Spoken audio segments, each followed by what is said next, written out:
Hello. Thank you all for coming tonight. Really appreciate the opportunity to share with you a little bit about the process and how this primary process it's going for the next couple of weeks, and what has happened until now. We have well, I don't know if you know this, since 1998, when President Chavez was first elected, we've had by now, this will be our 20th election in 16 years. That includes presidential election, includes General Assembly, or for the Assembly, General election for the Assembly, for governors, municipalities, and so forth. So I say that because we became, after the 1999 Constitution, a very dynamic democracy, participatory, and it's something very exciting to go out and vote and to participate, and this year's election is not going to be any different from that. I don't want to bore you with too many details. I think Carla has definitely done the fun part of tonight's talk. But I did want to just give you a few numbers so that to put into perspective. First of all, the importance of this election in particular is it's an National Assembly election, which is the first election that we're having since the municipal elections of 2014. So we've almost had, that would make us have almost 2 years basically without any electoral process. So it was something that I myself was particularly looking forward to, once again engaged into this electoral dynamic. For these elections, there's 167 seats that are up in our National Assembly. Our National Assembly is unicameral, it's not a bicameral like you have here in Congress. And for the first time, from the side of the United Socialist Party of Venezuela, we held primaries in all of the 83 circuits, electoral circuits. It's the first time that's it's complete primaries. We've had the candidates were chosen by the party at the grassroots levels in about 13,000, more than 13,000 assemblies throughout the whole country. That's how we elected, how we nominated the pre-candidates, and for the first time, it was complete. Years before, last time we had assembly elections, a few were nominated in that way, and others were nominated by the national directory of the party. But this time, it was all circuits. However, the opposition, and this is important for you to know, the opposition also had primaries. They held them in May. They didn't hold complete primaries all over the country. They had only 33 of the 87 circuits. The rest, they nominated by the party leadership of each of the members of what they call the Democratic Unity Roundtable. That's an umbrella group for all of the opposition, or most of the opposition, I should say. I'll just give you a few numbers that I think are important for you to put into perspective. I'll start with the opposition, since they started their elections in May. The complete turnout of voters for them was 543,723 electors over these 33 circuits. The idea was that they elected 42 candidates. Out of these candidates, only 11 were women. Out of these 11, none were below 30 years old, and actually only 3 got elected. I mean, out of the pre-candidates, only 3 women got elected from the opposition. And they had an 8% of void and blank votes, and I don't really know why. It's kind of difficult to imagine why. This primaries from the other party. But what's really important is that they requested the National Electoral Board to carry out these primaries. And I say that because if you remember Venezuelan recent history, when President Maduro was elected in 2013, the opposition, especially Capriles, the first thing they did was question the electoral board and the results of the election. Now it's funny that they question at that point, and they usually question when they lose. However, it's the same board, and it's actually most of the members of the board are still the same. It's basically the same board that they ask to carry out their own internal elections. So I mean, it just makes you think, if you don't trust this board, why would you actually go out and ask them? So the answer is that they actually do trust the board, and they do trust the system and how difficult it is to tamper with it. Just that whenever they claim afterwards there was fraud and that they don't agree with the results, it's basically because it's a political move and there's something they're trying to do. But it has nothing to do with the actual results. Otherwise, they wouldn't go to the electoral board and actually have them carry out their elections. What else I could say? So we carried out our elections on June 28th, if I'm not mistaken. June 28th was the date that we had our elections.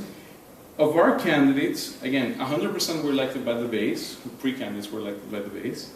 50% of them were below 30 years old, giving them an opportunity for younger generation to come and renew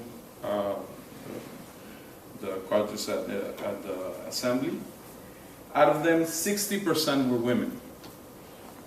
And for the first time, or actually no, for the second time, our electoral board is asking that each political force, basically the opposition group under the Democratic Roundtable, and the side that supports the government group under the Polo Patriótico, that they present the candidacies that are equal for genders. That is 50% women, 50% men. And the opposition, because of the way the composition of their the candidates that they selected, is having a hard time now to reconcile that with what was made law. And they complained at the beginning. They complained that that it was a government strategy trying to avoid their candidacies or affect them in some way. But what people don't know is that actually the women of the opposition parties had asked back in April that this was made something by the electoral board, and that the electoral board was actually forced the parity. So when the leaders of the opposition came out saying that that was something to try to affect their candidacies, you actually had women within the opposition saying, no, this is something we asked for back in April, and the electoral board actually accepted. Another interesting thing about the electoral board, I don't know, we have in Venezuela, here you have 3 branches of government, in Venezuela you have 5. And that's because you have an electoral board that's a separate branch of government. It's independent. It's chosen by the National Assembly, and there's a process, there's mechanisms, who nominates the members. But in essence, it's separated from the executive or from any other branches, so that it guarantees the independence of the electoral body. So on our side, the elections took place on June 28th, and our turnout was 3,162,400. That is, quite a huge turnout. We were very excited because it showed, that people are very mobilized. I mean, if you think about it, these are primaries for National Assembly. I mean, you usually get more mobilized for presidential elections or for another type of election that get more media attention and so forth. So a mobilization of 3.1 million, it's quite a lot. Given that we are a country of about 30 million people, and out of those, about 12 million, if I'm not mistaken, are electorate. So that's a huge percentage of our electorate that actually came out to vote. Elections will take place in December 6th this year. Right now, another important thing is that the electoral board invites international observers. Is not the right word. We use acompañantes because it's a departure from the previous notion that you had people observing that would later decide or affect or sort of interfere with what the actual outcome was, and that's something that has occurred in Latin American history many times. So we're not asking somebody to validate our process. We're asking people to come see our process, but it's our electoral board and our electoral authorities and our laws that actually will decide and will guarantee that the elections take place fairly in the way it's supposed to take place. Our system is it's electronic. And another important thing that we just with the comparisons between numbers between the opposition and the government supporting forces is that by 9 o'clock in the morning on the election day, we already had the number of voters that they had total on their primaries. So that just shows you how mobilized people were. And I think a lot of it has to do that because we established 87 voting centers in 23 states. They had 33 centers in 11 states. That shows you that we made an effort. We always make an effort to have grant people access to voting booths. That has been also an important issue for the government since 1999. One of the most important things that were done is that before there were communities that for you to vote, it would take you maybe an hour to get to go to the nearest voting center. So one of the things the electoral board has established was new centers and granting more access so that people can actually go and vote. Since these are internal elections, it's not for the electoral board to decide where these centers will be. It's actually up to the parties. So there was a difference. I mean, our party made an effort to have more electoral centers open than the opposition did, and that sort of also reflects a little bit the enthusiasm. On the observation accompaniment that I was telling you about, UNASUR, which is the Union of South American Nations, is going to be part of this process, accompanying the elections. In the past, it's mostly the delegation is mostly integrated by technicians from other electoral boards in the rest of the South American countries that have expertise on election processes.